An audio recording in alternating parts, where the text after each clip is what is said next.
Hello, bonjour, bonjour à vous tous qui me regardez. Soyez la bienvenue à l'émission d'aujourd'hui. Je suis FIFA Marie-Thérèse et vous êtes en Femme éveillée. Alors, avant de commencer, je vous encourage à inviter quelqu'un. Cliquez déjà le bouton pour ne pas rater les vidéos. Abonnez-vous. Si tu nous regardes pour la première fois, de grâce, clique le bouton abonne-toi afin de nous aider à avoir la visibilité. Sur YouTube, nous voulons vraiment aller là où le diable est déjà allé, on veut le dévancer, on va avoir un avantage sur l'agenda de l'ennemi qui est de pervertir la jeunesse, mais nous voulons imposer la vérité de la parole de Dieu sur toutes les plateformes possibles. Donc, s'il te plaît, avant d'écouter le message, prends la résolution de partager ce message à tes amis, tes contacts, à ta belle-sœur, à tes beaux-parents, en tout cas, les collègues au boulot, partage seulement. Tu ne sais pas ce que le Seigneur veut faire aujourd'hui. Alléluia, sois une source de bénédiction. Sans plus tarder, nous allons commencer et j'aime commencer avec des actions de grâce parce que Dieu, il est tellement bon, vous savez, il est tellement bon qu'il mérite la louange, l'honneur et l'adoration. Et aujourd'hui, je vais lui rendre des actions de grâce pour vraiment la grâce qu'il m'a fait d'être maman. C'est un beau cadeau. Des fois, tu t'assois et tu te dis, comment j'ai fait pour avoir 4 merveilleux garçons? Et je réalise que ça m'a été donné par pure grâce. Et je veux bénir le Seigneur vraiment pour le don de la maternité. Et je profite comme ça pour prier pour toutes ces femmes qui attendent le miracle de l'enfantement. Que le Seigneur vous accorde cette grâce parce que c'est une chose merveilleuse d'avoir les enfants. Ils sont amusants, on apprend beaucoup d'eux. Ils nous transforment, ils nous aident aussi à grandir. C'est fou, on pense que quand on est parent, on va former nos enfants. Mais nos enfants nous aident aussi à avoir de la maturité, je vous assure. Alors, avant de commencer quelque chose de drôle, voici mon dernier. Il a 5 ans. Il y a quelques semaines, au mois de décembre, il s'était fait mal à l'œil. J'ai fait une vidéo là-dessus sur le témoignage de comment le Seigneur l'a aidé et a restauré son œil. Et là, la semaine dernière, je vais le chercher à l'école et il aime toujours me parler de sa journée, tout ce qu'il a fait. Après, là, on discute dans la voiture. Il me dit, maman, tu ne vas pas croire. Christopher a eu un bobo à la main et puis il pleurait. Mais je lui ai dit, Christopher, ne pleure pas. Quand tu vas à la maison, dis à ta maman de prier et puis de dire à Jésus d'enlever le bobo. Parce que Jésus, il a enlevé le bobo dans mon nez. J'ai dit, hé Seigneur, merci. Donc, comme ça, j'ai un évangéliste. Il encourage ses amis que la solution pour les bobos, c'est Jésus-Christ de Nazareth. Il est trop mignon, cet enfant. Je l'écoutais, je dis, je lui ai dit, mais est-ce que tu sais si la mère de Christopher prie? Il m'a dit, Christopher, il lit souvent la Bible. Parce qu'il a sa Bible, maman, tu sais. J'ai dit, ok, gloire à Dieu. Fallait doucement. Ce qui est sûr, il a dit, Christopher, dès que ta mère prie sur ça, le bobo va partir. Donc, mon fils a compris que le secret pour les bobos dans la vie, petit ou grand, c'est Jésus. Donc, parlez de Jésus, priez pour vos enfants, pas ce que vous faites dans la maison, là, ils vont amener ça dehors. C'est comme ça qu'on est témoin de Christ. Vous comprenez? Notre témoignage de Jésus, là, c'est ce qu'on a vu et entendu, qui est finalement notre témoignage de Jésus. Mon fils a goûté la puissance de Dieu. Il sait que l'œil était cassé et il a vu le résultat. Il dit non, ça marche. Maintenant, c'est lui qui encourage les amis. Alléluia. Que le nom du Seigneur soit loué. Les enfants sont extraordinaires. Alors, j'essaie de détendre l'atmosphère, parce que le message que j'ai pour nous aujourd'hui, il est lourd, mais c'est un message révolutionnaire qui va transformer une vie. S'il te plaît, ne regarde pas la vidéo à moitié. Ce message est un message qui va toucher la vie de tous les célibataires, qui va toucher la vie des couples mariés, parce que le diable qui est dehors là, ces mensonges, Dieu les expose pour nous apporter la délivrance. Et aujourd'hui, le Seigneur m'a demandé de parler de l'impudicité. Vous voyez que c'est difficile comme mot, mais je me soumets à la volonté du Saint-Esprit. C'est un sujet, c'est un message qui va provoquer la controverse, les raisonnements, mais je m'en fous de ce que les gens pensent de la vie des gens. Pour moi, c'est de dire les choses telles que Dieu me les dit. Et ceux qui vont saisir la pensée de Dieu vont avoir les fruits. Parce que Dieu vient toujours pour nous secourir, pour nous délivrer et pour nous montrer le chemin. Jésus-Christ, le chemin, la vérité et la vie. Le diable est un menteur. Alors, sans plus tarder, on va aller aux Écritures. Je vais vous dire ce que le Seigneur m'a instruit sur l'impudicité. Ça s'est passé jeudi dernier. Nous étions dans des temps de jeûne et de prière. Et je ne priais pas pour ça, mais à 3h35, le Saint-Esprit m'a réveillé avec ce passage que moi-même j'ai dit à Dieu que c'est quoi le rapport? Je ne suis pas. Qu'est-ce qui se passe? Et quand Dieu me réveille à une certaine heure, je sais que c'est un message urgent qui va nous aider, qui va aider quelqu'un quelque part. Donc, s'il vous plaît, prenez les chaises et venons, on va travailler. Je voudrais, par la grâce de Dieu, faire ce message en 2 parties pour me donner vraiment la chance de le décortiquer et de vous expliquer les choses, de comment je les ai reçues après méditation, après des temps de prière. J'ai compris que Dieu veut vraiment nous apporter la délivrance. Alléluia. Seigneur, je te bénis et je te dis merci pour ce moment. Saint-Esprit, viens te glorifier au milieu de nous et viens toucher la vie. Que toute personne qui va écouter ce message, Seigneur, ait un cœur repentant, ait la connaissance, la sagesse, Seigneur, de se soumettre à ta volonté. C'est toi qui crées en nous le vouloir et le faire. Je bénis toutes ces personnes. Dans le nom de Jésus, Saint-Esprit, glorifie-toi. Seigneur, donne un esprit réceptif à toutes ces personnes connectés, Seigneur, qui veulent écouter ce que tu m'as dit. Seigneur, je te demande la grâce de délivrer ce message avec force et puissance, que ton Saint-Esprit qui brise le joug puisse être impliqué dans ce message, afin que personne ne me voie en tant que FIFA, mais que les gens, en recevant ce message, puissent le recevoir selon l'intelligence de ton Saint-Esprit qui convainc de péché et de jugement. Sois glorifié, Saint-Esprit de Dieu, et règne maintenant. Au nom de Jésus. Amen. Amen, amen, amen. Le Seigneur est avec nous. Alors le Seigneur, ce message est arrivé jeudi à 3h35. J'ai noté et je suis allée dans mon temps de prière pour comprendre ce que Dieu me disait. En fait, Dieu m'a dit, FIFA, plusieurs problèmes, les problèmes que nous-mêmes, les difficultés dans lesquelles nous sommes, plusieurs personnes, nous avons ouvert la porte à cette difficulté-là à cause de l'impudicité que nous avons pratiquée dans le passé ou même dans le mariage, parce qu'il y a des hommes mariés ou des femmes mariées qui commettent l'impudicité. Bon, c'est un grand mot. C'est quoi l'impudicité? Pour le rendre terre à terre, ce message, partagez-le à vos adolescents. Partagez-le à vos jeunes. Parce que la jeunesse doit comprendre qu'il y a un Dieu et ce Dieu-là a une loi. Et il nous invite à se conformer à sa loi. Alléluia. Partage ce message à ta femme. Partage ce message à ton mari. Parce que tout le monde a un passé. Partage à tes soeurs, tes nièces, tes cousines. Alléluia. Quelqu'un va être enseigné. Ok. Alors, c'est quoi l'impudicité? On va commencer par le définir. L'impudicité, c'est simple. C'est avoir des rapports sexuels hors mariage.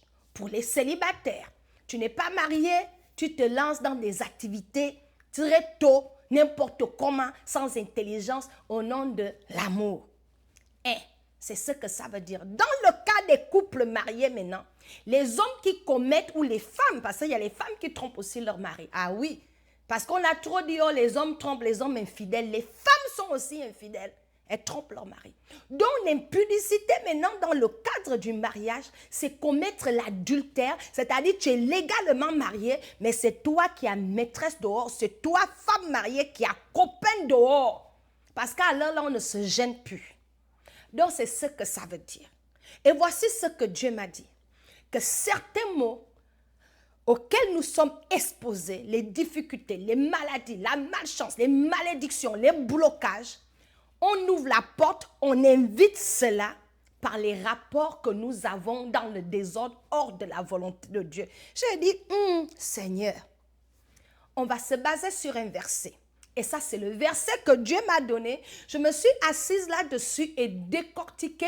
Et le Saint-Esprit a commencé à downloader des choses que je t'encourage à ne pas rater. Alléluia, nous allons travailler.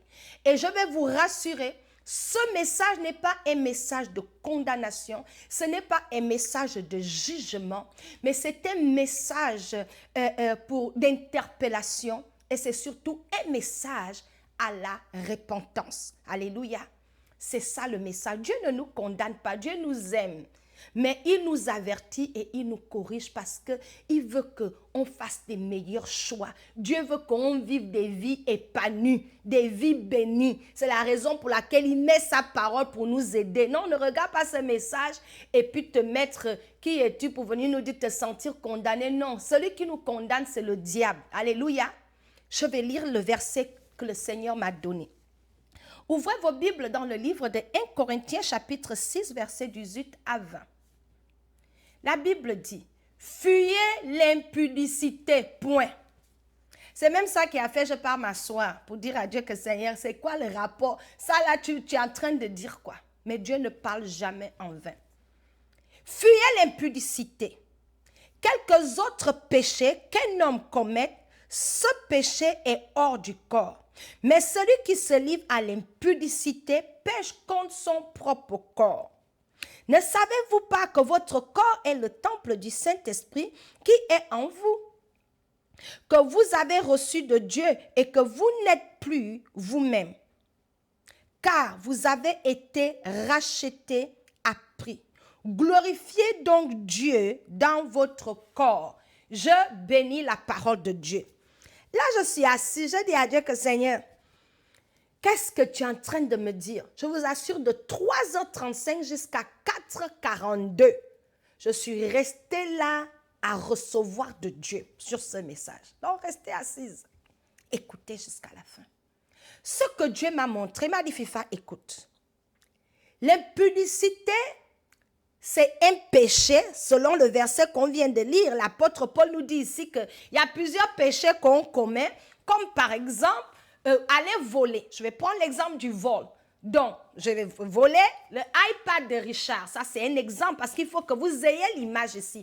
Ce iPad, c'est le iPad de Richard. Je l'ai volé. C'est péché, c'est péché parce que j'ai volé ce iPad chez Richard. Maintenant, ce péché-là ne m'affecte pas. Ça m'affecte dans le sens que j'ai péché. Mais à Richard, ce péché va l'affecter parce qu'il aura mal. Son argent qu'il a dépensé pour payer son iPad et l'utilité que son iPad qu'il avait de son iPad. Vous comprenez? Donc, c'est une grande perte pour Richard.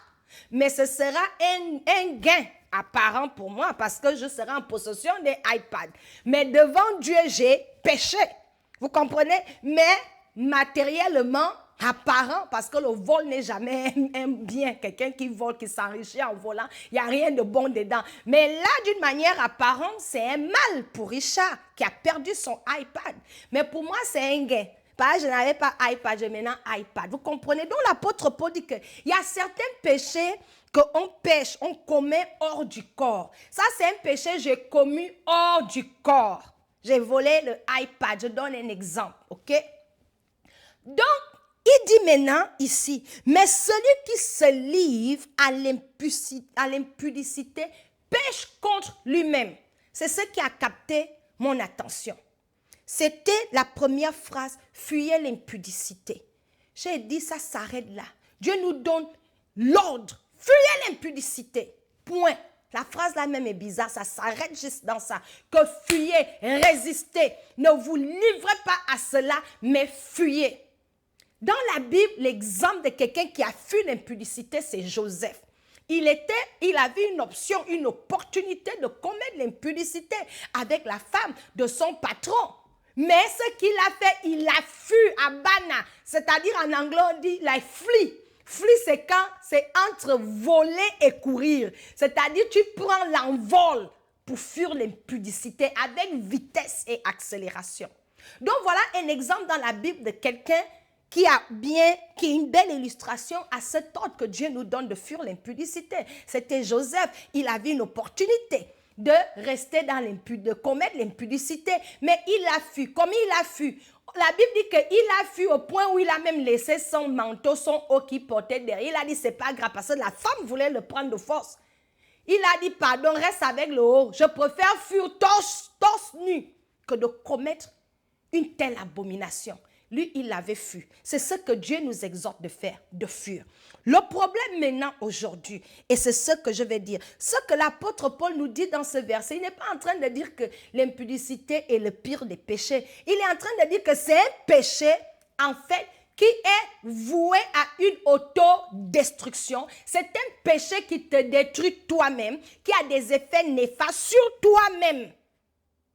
Aller voler, c'est un péché hors du corps. Mais commettre l'impudicité est un péché qui a le pouvoir de te détruire. Self-destruction, autodestruction. Autodestruction, c'est comme si toi-même tu t'affliges un mal sur toi-même. Ça veut dire c'est toi-même qui décides que je garde ma vie. Donc il dit le péché de l'impudicité est un péché qui amène le malheur sur toi-même ta vie. Quand j'ai lu ça, j'ai dit, Seigneur, aie pitié de nous. Quand j'ai eu ça, j'ai eu pitié. J'ai dit, Seigneur, ça c'est très profond. Donc, il y a les péchés sont catégorisés. Donc, Dieu nous précise ici que de tous les péchés qu'on commet, parce que tout est péché, mais il y a un péché qui est pour ta destruction émotionnelle, spirituelle et physique. Et ce péché-là, c'est l'impudicité, tu te détruis toi-même. Donc, la question est, Seigneur, en quoi cela me détruit? En quoi cela me détruit? En quoi l'impudicité nous détruit? C'est de ça que nous voulons parler aujourd'hui.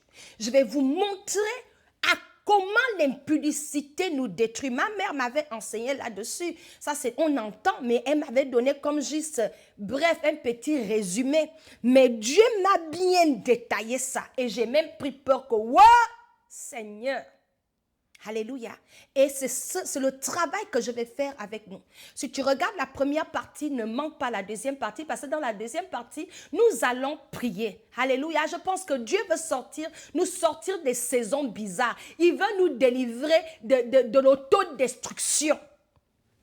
Alors, je vais commencer par établir cette base. Dieu établit la loi. La loi de Dieu demeure. Même si la société change, même s'il y a une publicité, on est en train de faire une promotion. Nous sommes dans les temps de la fin où aujourd'hui on appelle le mal bien. Et cette promotion-là aujourd'hui, c'est vraiment la dépravation des mœurs à tous les niveaux. Nous avons l'influence parce qu'il faut reconnaître le fait. Qu'est-ce qui fait aujourd'hui qu'on ne voit plus le péché sexuel comme un péché? C'est devenu, l'apôtre Paul dit, c'est un péché que vous banalisez, vous jouez avec ça. En fait, vous ne savez pas qu'on ne joue pas avec ça. Il ne faut pas jouer avec ça. C'est quelque chose qui va te finir, qui a le pouvoir de détruire ta vie. C'est ce que l'apôtre Paul dit. L'apôtre Paul est en train de dénoncer le fait que vous pensez que c'est petit, hein? Vous pensez que c'est la blague. Aujourd'hui, qu'est-ce qui se passe, le constat?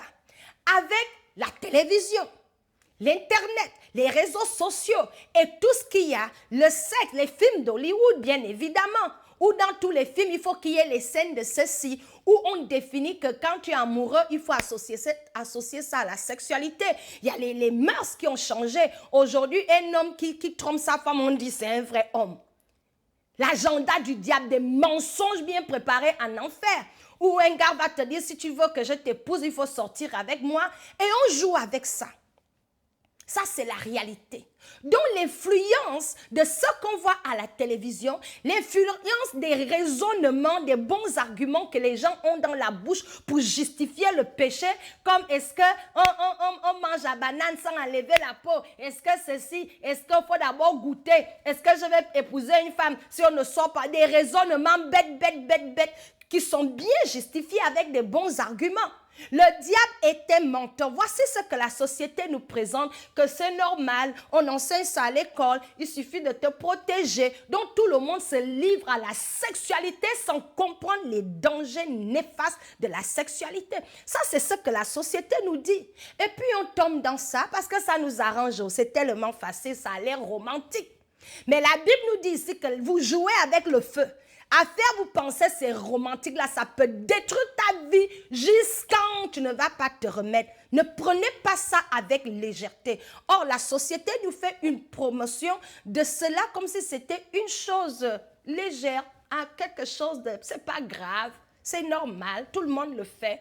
Donc, on a des enfants de 13 ans, de 12 ans, de 11 ans, de 10 ans qui font des choses très tôt. Ils commencent à se détruire très tôt.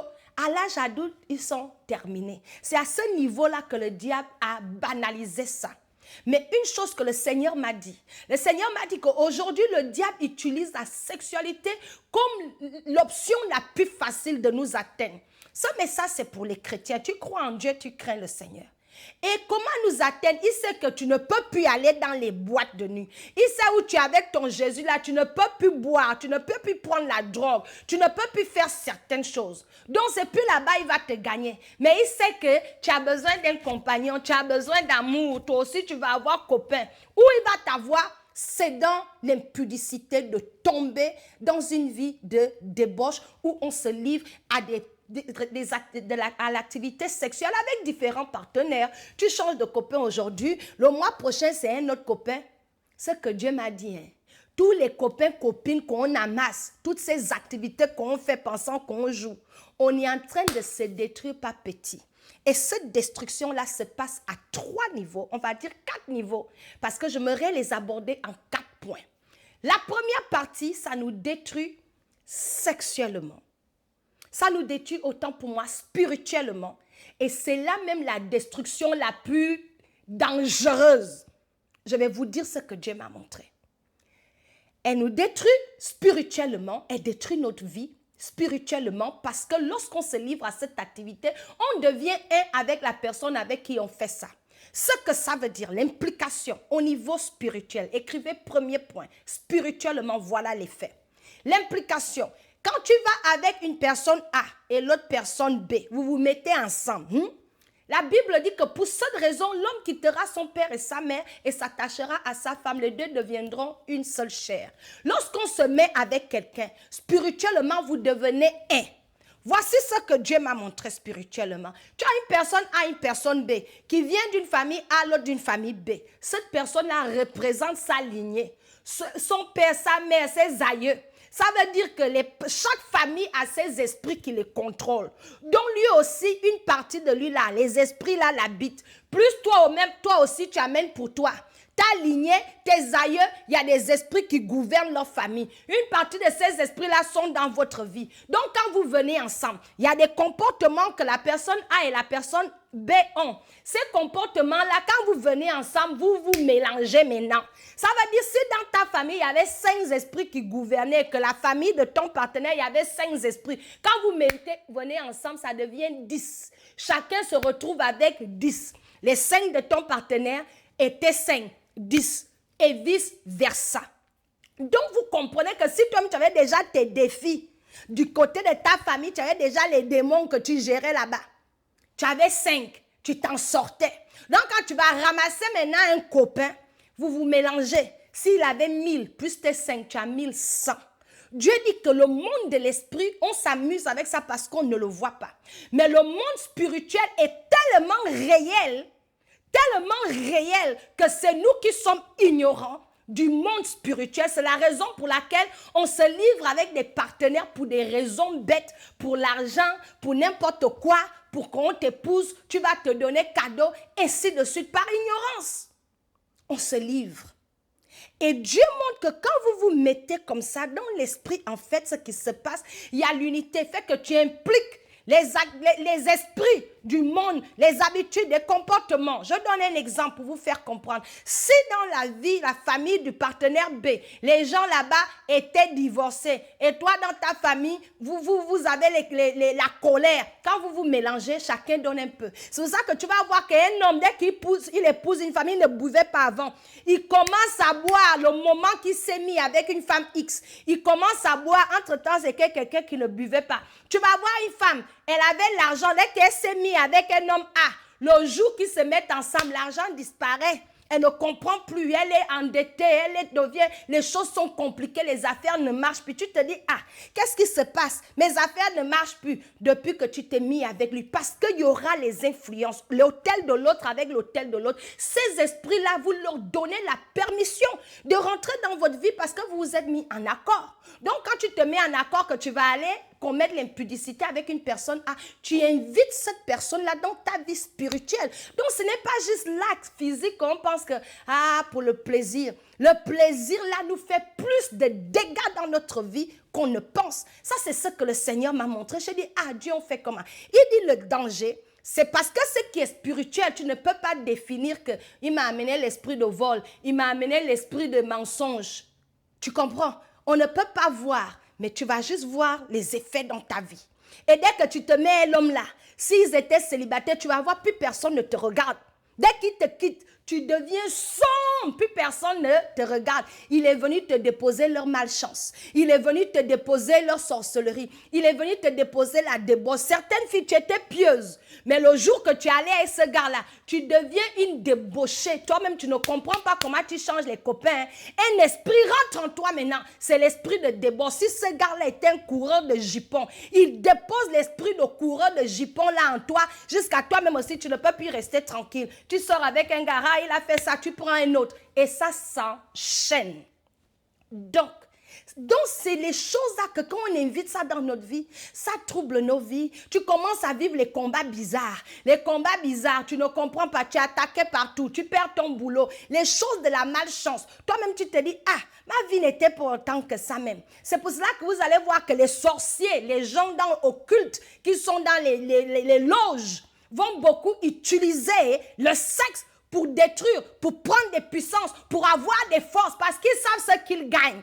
Il n'y a que nous, les enfants de Dieu, qui sont ignorants. Le diable, lui, connaît ce qu'il prend et ce qu'il enlève. C'est pour ça que vous allez voir qu'un papa vieux, tu as 70 ans, tu vas aller prendre une petite fille de 15 ans. Tu penses que c'est parce qu'il aime la fille de 15 ans? Il a un agenda. Le diable les a présentés que la manière qu'on peut détruire les vies, on va utiliser l'impudicité, la sexualité pour atteindre les vies. Ça, une influence, mais oh là là!